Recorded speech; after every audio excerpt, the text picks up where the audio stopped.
आतंकवाद का चेहरा कोई हिंदू और मुसलमान नहीं होता। आतंकवाद आतंकवाद है। आतंकवाद को हिंदू और मुसलमान में नहीं बांटा जा सकता। हम तो आज भी कह रहे हैं कि हिंदुस्तान में जो रहता है, जैसे ओवैसी साहब हैं, इस घटना के पहलगांव घटना के बाद यदि किसी ने सबसे ज्यादा भारत माता की जय लगाया तो ओवैसी साहब ने लगाया ना। अरे क्या उस वक्त तो पाकिस्तान ब्लास्ट कर रहा था ना भाई। यहाँ के लोगों से तो कोई मतलब नहीं है ना।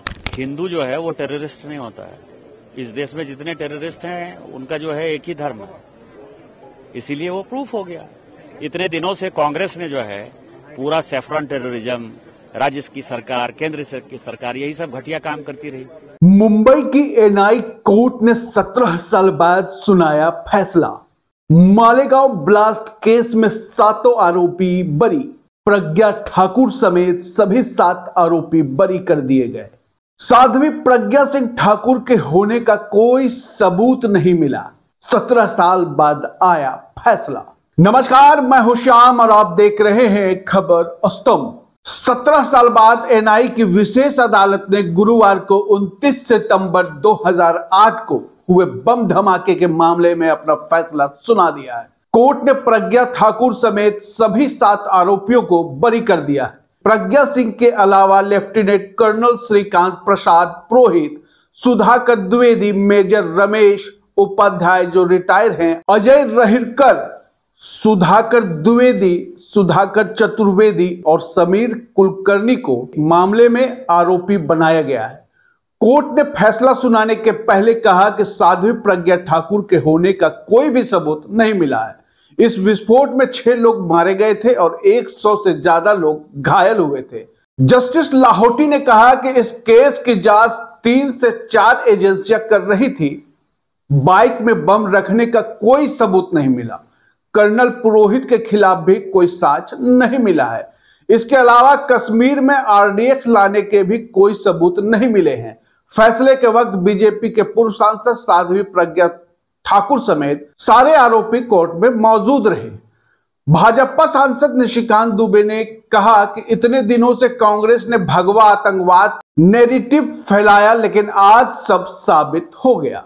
आज दूध का दूध और पानी का पानी हो गया है, जो कांग्रेस को भुगतना पड़ेगा। आइए सुनते हैं क्या कुछ कहा भाजपा सांसद निशिकांत दुबे ने। रिहा कर दिया, इसको लेकर क्या कहेंगे? कल माननीय गृह मंत्री जी ने क्या कहा राज्यसभा में, हिंदू जो है वो टेररिस्ट नहीं होता है। इस देश में जितने टेररिस्ट हैं उनका जो है एक ही धर्म है, इसीलिए वो प्रूफ हो गया। इतने दिनों से कांग्रेस ने जो है पूरा सैफरन टेररिज्म, राज्य की सरकार, केंद्र की सरकार, यही सब घटिया काम करती रही। आज दूध का दूध पानी का पानी हो गया और ये कांग्रेस को भुगतना पड़ेगा। और शिवसेना की तोड़फोड़ जो हुई, एकनाथ शिंदे साहब भी इसी कारण से निकले। उनको लगता था कि ये मुस्लिम पॉलिटिक्स कर रहे हैं। अरे क्या उस वक्त तो पाकिस्तान ब्लास्ट कर रहा था ना भाई। यहाँ के लोगों से तो कोई मतलब नहीं है ना। 2011 की जो ब्लास्ट हुई, 2012 की जो ब्लास्ट हुई, 2013 की जो ब्लास्ट हुई या 2008 में जो घटना हुई, सब तो पाकिस्तान स्पॉन्सर्ड था ना। तो पाकिस्तान के टेररिस्ट को पकड़ने के बदले आप हिंदुस्तान के लोगों को क्यों दोष दे रहे थे? हम तो आज भी कह रहे हैं कि हिंदुस्तान में जो रहता है, जैसे ओवैसी साहब हैं, इस घटना के पहलगांव घटना के बाद यदि किसी ने सबसे ज्यादा भारत माता की जय लगाया तो ओवैसी साहब ने लगाया ना। यहाँ हिंदू, मुस्लिम, सिख, ईसाई सभी मिलकर रहते हैं, उसके ऊपर तो कोई क्वेश्चन नहीं है। लेकिन पाकिस्तान के लोग जो टेररिस्ट एक्टिविटी करते हैं, उन्होंने ये ब्लास्ट किया और आपने सैफरन टेररिज्म के नाम पर जो है भारत में दंगा फसाद मचाने की कोशिश की। कांग्रेस एक्सपोज हुई। आपको बता दें कि कांग्रेस सांसद इमरान मसूद ने मालेगांव ब्लास्ट मामले में एनआई कोर्ट द्वारा सभी आरोपियों को बरी किए जाने पर कहा कि पुलिस ने सभी कड़ियों को जोड़कर भेजा था। तो ये सब किसने किया था? इसमें कोई दो राय नहीं है कि मालेगांव में ब्लास्ट हुआ था। आतंकवाद को हिंदू और मुसलमान से नहीं बांटा जा सकता। आइए सुनते हैं कांग्रेस सांसद इमरान मसूद ने इस मामले पर क्या कुछ कहा। साध्वी प्रज्ञा, लेफ्टिनेंट पुरोहित इसमें आरोपी थे। तो किसने किया फिर ये? अभी किसने किया? पुलिस ने सारी कड़ियों को जोड़ करके भेजा था। फिर ये किसने किया? आर कोर्ट के फैसले के ऊपर मैं टिप्पणी नहीं कर सकता। ये आगे कोर्ट के अंदर जाए, कोर्ट में आगे जाकर के इसकी समीक्षा हो। लेकिन ब्लास्ट हुआ था, इसमें तो कोई दो राय नहीं है। आतंकवाद का चेहरा कोई हिंदू और मुसलमान नहीं होता। आतंकवाद आतंकवाद है। आतंकवाद को हिंदू और मुसलमान में नहीं बांटा जा सकता। आखिर क्या है मामला? आपको बता दें कि 29 सितंबर 2008 को लोग रमजान का महीना और नवरात्रि का त्योहार में बिजी थे। रात करीब 9:35 पर मालेगांव के भिखू चौक पर बम ब्लास्ट हुआ था। 6 लोगों के मौके पर ही मौत हो गई थी और 100 से अधिक लोग घायल हुए थे। नासिक जिले का मालेगांव मुस्लिम बहुल क्षेत्र है। एक दशक तक चले मुकदमे के दौरान अभियोजन पक्ष ने 323 गवाहों से पूछताछ किया था। 323 गवाहों में से 34 अपने बयान से पलट गए थे। शुरुआत में इस मामले की जांच एटीएस कर रही थी। वर्ष 2011 में एनआई को यह जांच सौंप दिया गया। 2016 में एनआई ने अपर्याप्त सबूतों का हवाला देते हुए प्रज्ञा सिंह ठाकुर और कई अन्य आरोपियों को बरी करते हुए एक आरोप पत्र दाखिल किया था। घटना के लगभग 17 साल बाद आए इस फैसले का बेसब्री से लोग इंतजार कर रहे थे। मालेगांव ब्लास्ट मामले में एनआई कोर्ट द्वारा सभी आरोपियों को बरी किए जाने पर समाजवादी पार्टी प्रमुख अखिलेश यादव ने कहा कि दोषियों को सजा मिलनी चाहिए। देश का आम जन भावना है, जिन्होंने इस घटना को अंजाम दिया है उन्हें सजा मिलनी चाहिए। आइए सुनते हैं क्या कुछ कहा अखिलेश यादव ने। जो दोषी हों उनको सजा मिलनी चाहिए।